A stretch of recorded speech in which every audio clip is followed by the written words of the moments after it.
My husband's brother is 28 years old and still lives with his mother-in-law. He recently had a child with my friend. When he found out about her pregnancy, he initially denied that he was the father of the child. He even faked a paternity test to convince his family that the child was not his. This continued throughout the first few months of the infant's life. My husband and I kept in touch with the child's mother and planned to be involved in the child's upbringing, regardless of the son-in-law's actions. The situation changed when the child's mother went to court, after which the son-in-law was allowed to see the child. During the meetings, he criticized the mother, ignoring her advice on how to care for the child and insinuating that she was inadequate. The mother-in-law supported him and expressed her opinion on the matter. The son-in-law started changing the baby's diapers only after a few months, as the mother-in-law had been caring for the infant until then. Each visit emphasized that the son-in-law's real job was to manage his mother, who bought everything he needed: diapers, clothes, toys, and took care of the baby in his presence. There were times when my friend, the mother of the child, had to stay on the sidelines while her mother-in-law and son-in-law spoke negatively about her. My brother-in-law, meanwhile, was inactive in drinking. My husband and I have a son who is a little older than the ideal age for using things after other children. On several occasions, my mother-in-law has asked us for various things, including clothes. I told my husband that I was not comfortable helping his mother by allowing his brother to do nothing for his child. I stated that I was willing to give used items to my brother, but I no longer wanted to do it through my mother-in-law. My husband supported this decision at first. We decided that we would only give things to my brother-in-law and refuse to give things to my mother-in-law. 2 weeks after our agreement, my in-laws came to visit us unexpectedly. We live close by, so their visits are not uncommon. During their visit, my husband suddenly left the room while talking to his mother-in-law on the phone. This alerted me. After the guests left, I noticed that some of the children's belongings were missing from the house. When I asked my husband, he admitted that he had given them away at my mother-in-law's request. I reminded him of our agreement and expressed my disappointment in his action. He responded by saying that he had forgotten the agreement, accused me of being overly controlling, and claimed that I was interfering with his relationship with his family. I insisted on honoring our agreement because it was important to me to stick to the principles. He brushed off my words, saying that my outrage was incorrect.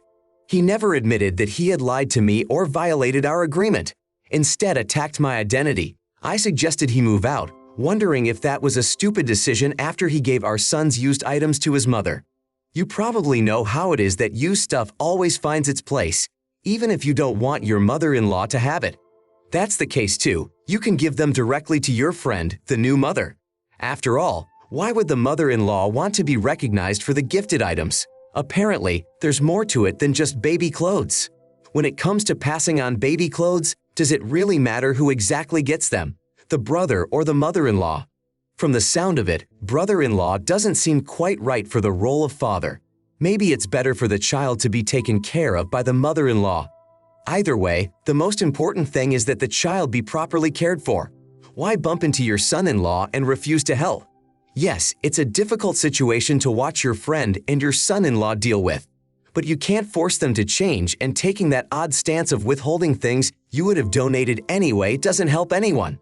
Not the child, not the mother-in-law, not the son-in-law. Why would you do that? Help should be unconditional. You may feel like you want to help the child, but let your husband and his family do the best they can in this situation. Your husband should have set a boundary with his family, but it doesn't seem to have happened. The cheating, lying, disrespecting, and ignoring agreements was the last straw.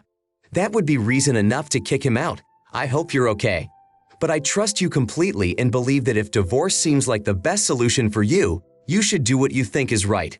Your husband is still under the influence of his mother. He immediately succumbed to her pressure and ignored your arrangement as soon as she asked for his help. This can continue unless you insist on doing your own thing. Next story.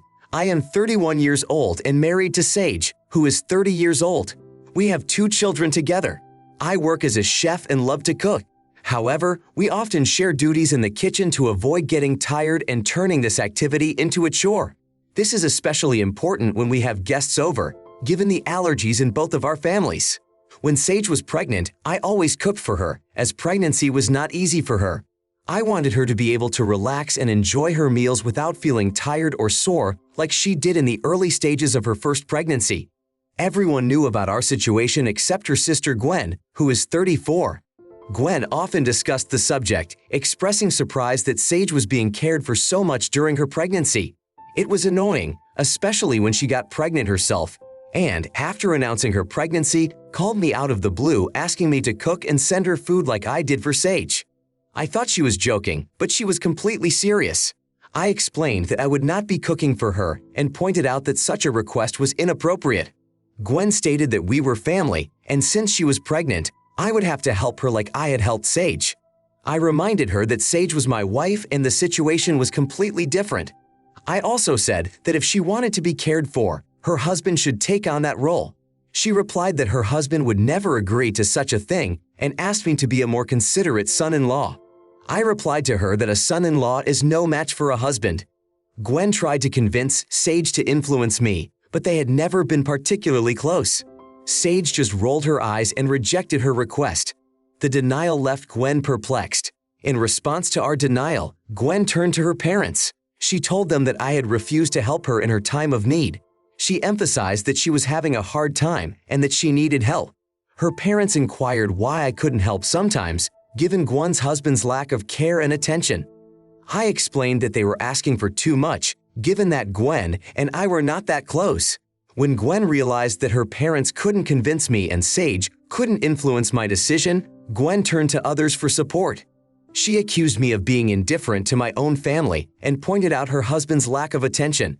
Now I was beginning to feel like this situation was escalating into a serious conflict, and I was beginning to doubt myself, wondering if I was an idiot for my refusal to help. "You're not an idiot. I think Gwen's just mad at you. She rebuked you for cooking for your pregnant wife and is now trying to emotionally pressure you to do the same for her. If I were in your shoes, I would send her a recipe book or cook a gourmet meal and only send her a picture of the dish."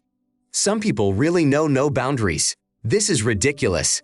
If her husband can't take care of her, it's weird that she decided to have kids with him. She doesn't even seem to be suffering from pregnancy. She just wants you to treat her the same way you treat her sister. It's so absurd, it seems like she's lost her mind. Let her husband handle it. And if your in-laws want to complain, suggest they do so. I'm sure they'll find excuses. Now I want to tell a different story. I am 33 years old and recently became a divorced mom. Together with my sister, we run a daycare center in our home. For the past few weeks, we have also been taking care of our little nephew, our brother's son. We expected that our brother would eventually start paying for our labor, including our wage debt. For 14 days, we devoted 4 to 7 hours a day to our nephew.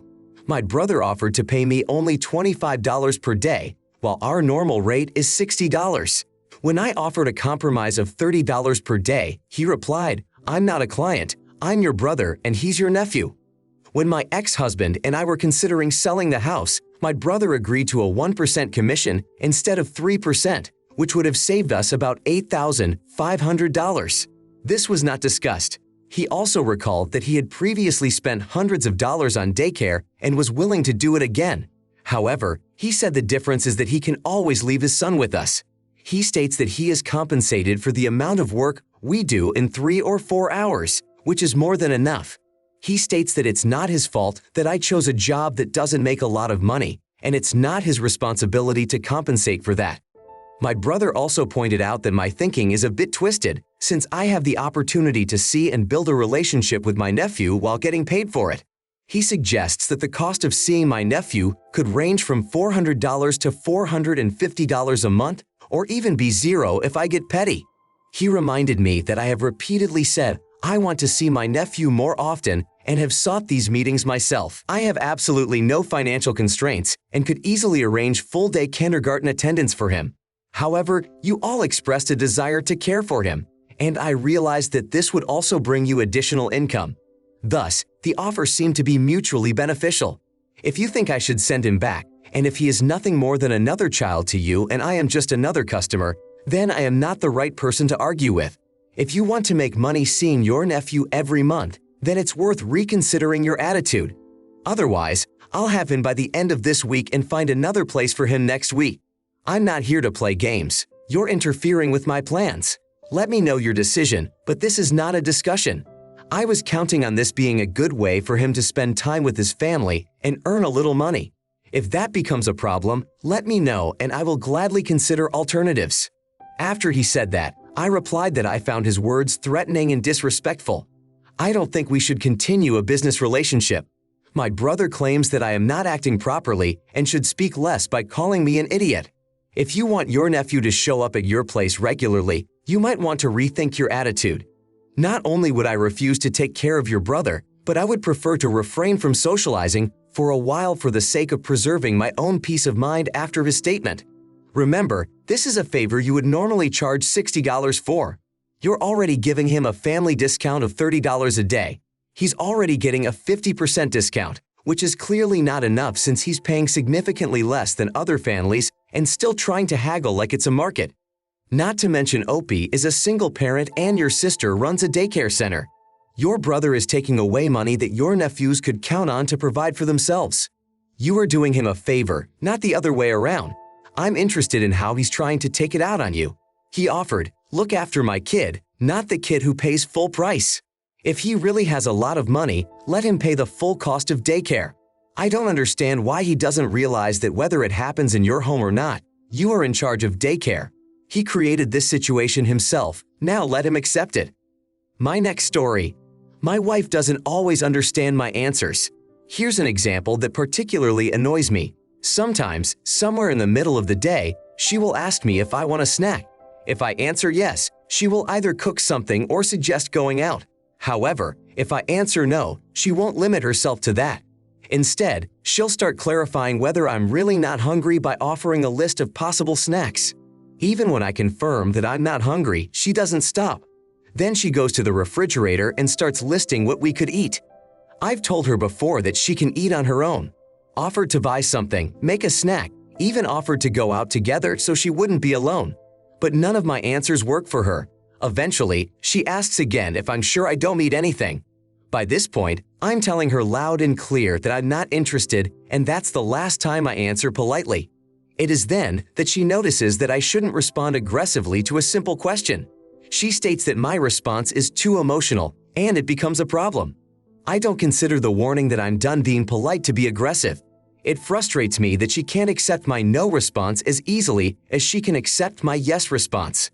She keeps saying that my response is aggressive and it's causing us problems.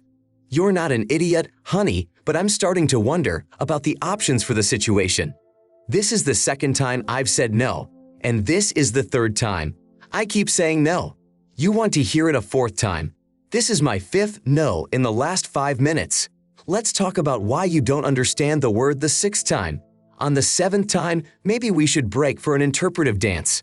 On the eighth, maybe I should give you a piece of paper that says no. Or maybe I should start answering in Spanish, no. It should be recognized that your insecurity is becoming apparent. Perhaps you should see a therapist. This option seems more responsible, but the first option has its attractions too. Think of all the fun things you can do. My mom does the exact same thing, and it annoys me. My 7-year-old nephew tells anyone who asks him repeated questions, ask and answer. Sometimes he can be rude about it. I love it when he says it to my mom, as I was never that direct myself until I was in my 30s. Your wife is showing signs of an eating disorder. She needs you to eat so she can afford to eat. She can't justify her eating unless someone else is eating with her. She may not even realize yet that this is what is bothering her. I would encourage you to discuss this before the problem escalates. A story that really surprised me. My sister broke the relationship with our parents over a financial dispute. She made a deal with them for $50,000, but refused to return the money. When my parents needed the funds, they went to court. Since then, my sister has been obliged to pay them a certain amount every month. After the court proceedings, she stopped all communication. Personally, I support my parents as I believe my sister's actions are unreasonable. Despite this, I continue to keep in touch with her, and we see each other at family events. I recently bought a house and hosted a dinner for the whole family, inviting both my parents and my sister. My parents responded positively to the invitation, while my sister resented it and demanded that they not be invited to my events. I put her to the choice of accepting the situation or not coming at all. In response, she called me an idiot and has since stopped communicating with me. She claims that her parents should have helped her for free because other siblings had previously received help for free. For example, I once asked for help with rent, and my brother asked for about $3,000 worth of help. You are not an idiot. Your sister might be right if the other siblings were getting $50,000 each with no conditions, but that's not the case. I don't see how you can suggest that you are acting unreasonably in this situation. Indeed, I'm sorry you have to face such circumstances. Why don't you invite your parents over? After all, your sister was trying to deceive them, not the other way around. Your sister brought these problems on herself. She agreed to an amount that for some people is a year's salary, with no plans to pay it back. Perhaps she no longer wants to communicate with her parents because she feels guilty or thinks that playing the victim role long enough will get her way. You did the right thing by giving her the opportunity to attend family events. However, if she refuses, the responsibility will be hers.